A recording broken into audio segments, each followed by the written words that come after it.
다시. 하나, 둘, 셋. 레아. 안녕하세요. 무서워. 아니 프로 아니냐고 프로 우리. 안녕하세요. 저희는 심판을 기다리고 있는 고3입니다. 오늘도 5시에 결과가 나오니까 다 같이 기도 좀 해주세요. 첫 번째 광고는 확진자가 요즘 1000명이 넘어서 내려가질 않고 있어요. 다들 날씨도 추우니까 집 밖에 나가지 마시고 집에서 귤 먹으면서 꼭 예배 온라인으로 드리기. 이런 상황에서도 좋은 소식 한 가지. 내년 회장, 부회장, 총무, 임원단이 나왔어요. 회장 송건영, 부회장 공유리, 마지막 총무 허세창. 이렇게 3명이 내년 저희 청소년부를 이끌어줄 임원단입니다. 많이 기도해주시고 축복해주세요. 세 번째 광고입니다. 내년 1, 2월 큐티집도 도착을 했으니까 전도사님 배달이 가신대요. 전화 꼭 받고 큐티집 받고 큐티 꼭 합시다. 매일매일 꼭 큐티하기. 열심히. 그리고 이제 졸업하는 고3들도 해야 돼요. 청년부에서. 그런 의미로 청소년 벚꽃 프로 아니냐고 프로 우리 이건 다시 할게요. 이제 졸업하는 고3들도 청년부에서도 큐티를 해야 되니까 그런 의미로 청년벚꽃도 주문을 했답니다. 저희도 꼭 합시다. 매일매일. 네 번째 광고입니다. 기도집이 조금 늦어져서 1월 달에 나온다고 합니다. 1월 신년 선물과 함께 나가니 다들 기대해주세요. 기도집 내달라 했는데 안 된 사람 누구야? 다음 주 기도는 전도사님이 하고 다음 주 광고 임원단이 나옵니다. 임원단의 새 활약 기대해보겠습니다. 야, 너네 마지막이잖아. 마지막으로 한마디 해. 얘들아 공부 열심히 해라. 굳이 나 대학 후회한다. 굳이 대학 안 가도 돼. 열심히만 살아.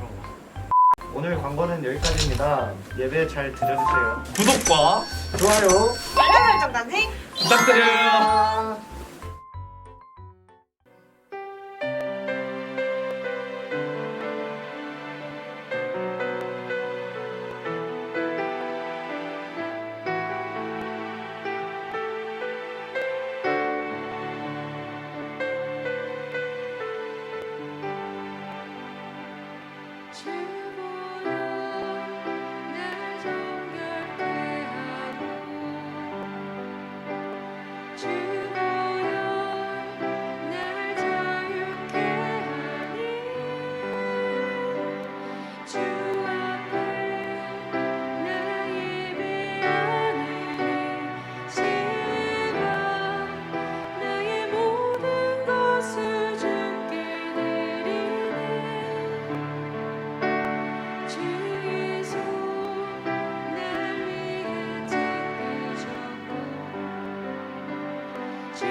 사랑이 많으신 주님, 오늘도 여김없이 예배를 드리게 해주심에 감사를 드립니다.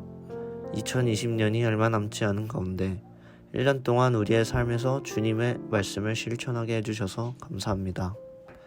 올해는 코로나 때문에 많은 사람들이 힘들어했지만 내년에는 꼭 코로나가 잠식되어 교회에 대한 마음이 더욱더 커질 수 있게 해주세요. 하나님의 말씀을 삶에서 이루며 살아가는 인생이 되길 원하며 예수님의 이름으로 기도드렸습니다. 아멘.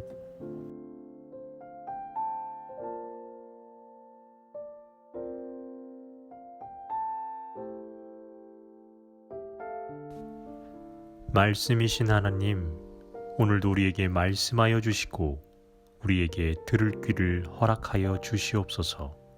예수님의 이름으로 기도드렸습니다. 아멘.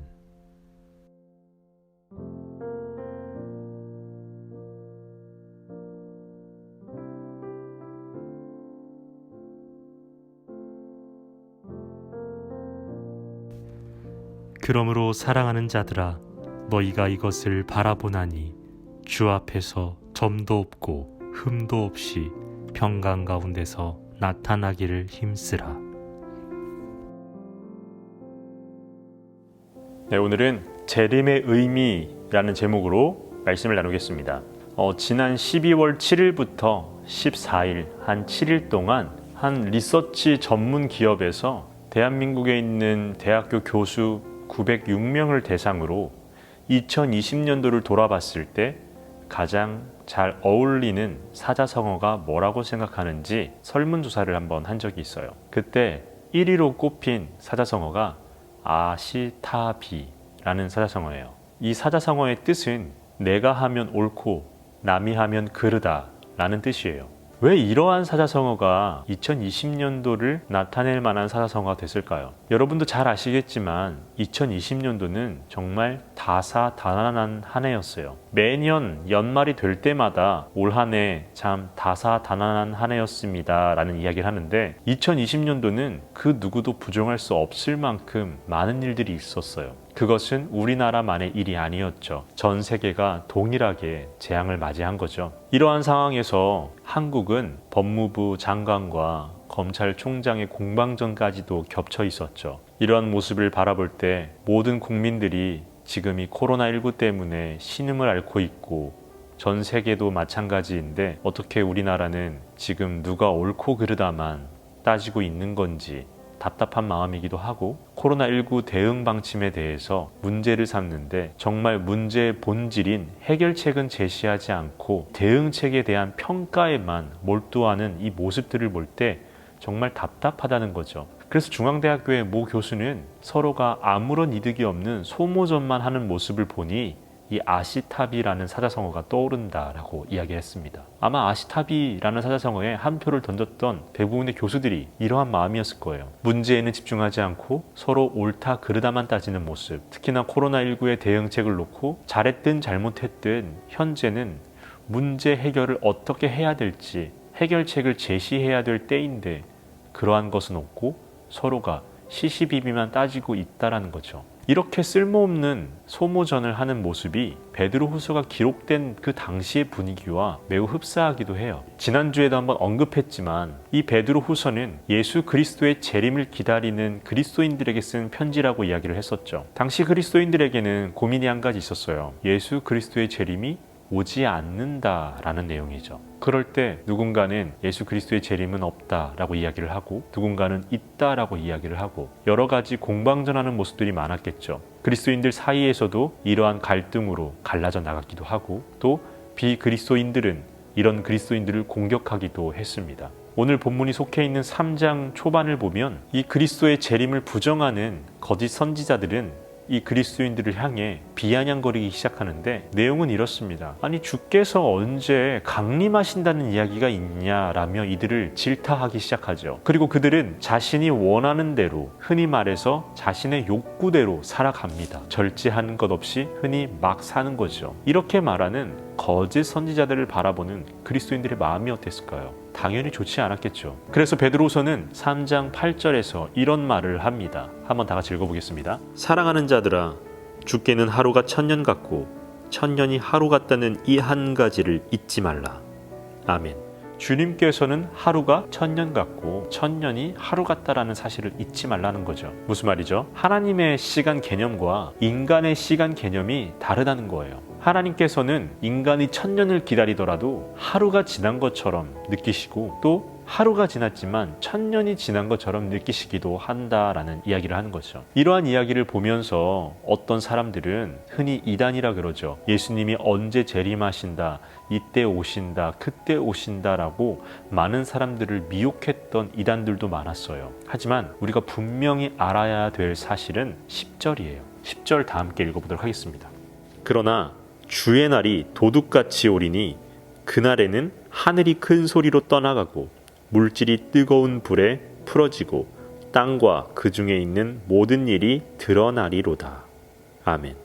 이 10절을 읽어보면 예수님이 재림하실 때 일어날 일들이 나와 있는데 10절에서 더 중요한 부분은 바로 앞부분이에요. 주의 날은 도둑같이 온다라는 그 내용. 이 말은 뭐냐면 베드로서를 쓴 사람도 주님의 날을 모른다는 거예요. 도둑이 예고하고 집에 들어오나요? 밤에 몰래 들어가죠. 주인의 입장에서 본다면 도둑이 언제 올지 모른다는 이야기예요. 마찬가지입니다. 베드로서가 주의 날이 도둑같이 온다라고 말하는 거는 그 주의 날을 알 수 없다라는 이야기를 하고 있는 거죠. 주의 날이 없다라는 이야기가 아니라 그 시기를 알 수 없다라는 이야기죠. 그런데 이 베드로 후서는 예수 그리스도의 재림을 기다리는 그리스도인들에게 보낸 편지라고 이야기를 했죠.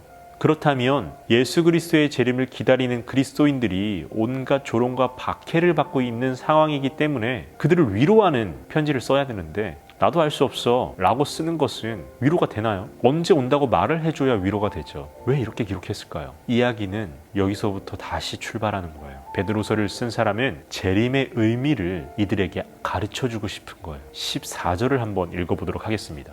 그러므로 사랑하는 자들아 너희가 이것을 바라보나니 주 앞에서 점도 없고 흠도 없이 평강 가운데서 나타나기를 힘쓰라. 아멘. 방금 저희가 읽은 건 개역개정 번역이죠. 느낌이 잘 와닿지가 않을 수 있기 때문에 새 번역으로 다시 한번 읽어보도록 하겠습니다. 우리 다시 읽어볼게요. 사랑하는 여러분, 여러분이 이것을 기다리고 있으니 티도 없고 흠도 없는 사람으로 아무 탈이 없이 하나님 앞에 나타낼 수 있도록 힘쓰십시오. 아멘. 새 번역으로 읽으니 뭔가 의미가 좀 더 와닿습니다. 여러분이 이것을 기다리고 있다라는 이것은 바로 재림이죠. 여러분들이 재림을 기다리고 있잖아요. 그러면 어떻게 하라고요? 티도 없이 흠도 없이 아무 탈 없이 하나님 앞에 나타날 수 있도록 힘쓰라는 거죠. 당연한 말이에요. 재림을 기다린다는 건 다시 오신다는 것을 믿고 있다는 거죠. 예수님께서 다시 오시면 그 예수님 앞에 먼저 내가 드러날 것이고 예수님과 함께 하나님 앞에 서게 될 텐데 그때를 기다리는 사람이라면 티도 없이 흠도 없이 아무 탈 없이 서고 싶을 거 아닙니까? 그러면 그렇게 살아야 된다는 거죠. 하늘을 우러러 한 점 부끄럼 없이 살도록 요구하고 노력해야 된다는 것이에요. 이것이 재림을 믿는 사람들의 삶의 태도이고 재림이 우리에게 말해주는 의미예요. 정말 우리가 재림을 믿는 사람들이라면 우리 삶의 모습에서 예수 그리스도의 그 모습이 드러나야 돼요. 예를 들면 어떤 누군가가 우리를 바라보고 내가 성경에 사랑하라고 기록되어 있다는 것을 듣기는 들었는데 여러분을 보니까 그렇게 사랑하라는 말이군요 라고 말을 한다면 그 사람은 우리의 모습을 보고 예수 그리스도를 느낀 거예요. 그것이 재림을 믿는 사람들의 삶의 모습이라는 겁니다. 요즘 코로나19를 통해서 교회의 민낯이 드러나고 있죠. 한 가지 우리가 명심해야 될 건 우리 또한 예외가 아니라는 겁니다. 코로나19로 교회의 민낯이 드러났다는 건 우리의 모습도 다시 한번 돌아보아야 될 시간이 왔다라는 거예요. 그래서 이 시기에는 우리의 모습을 돌아보며 나의 잘못된 부분은 없는지 다시 고쳐 나가야 될 시기이기도 합니다. 그러므로 우리 드림레드 여러분, 재림의 의미를 깊이 생각하며 2020년 한 해를 돌아보고 2021년 새해를 맞이하시길 주님의 이름으로 축복합니다.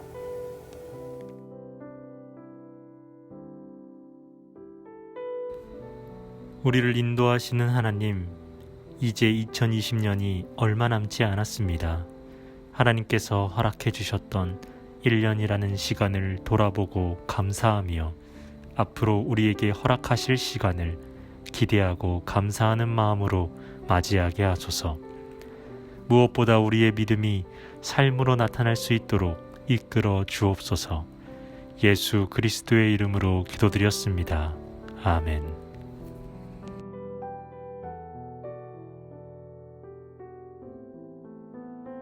하늘에 계신 우리 아버지여, 이름이 거룩히 여김을 받으시오며 나라가 임하시오며 뜻이 하늘에서 이루어진 것 같이 땅에서도 이루어지이다.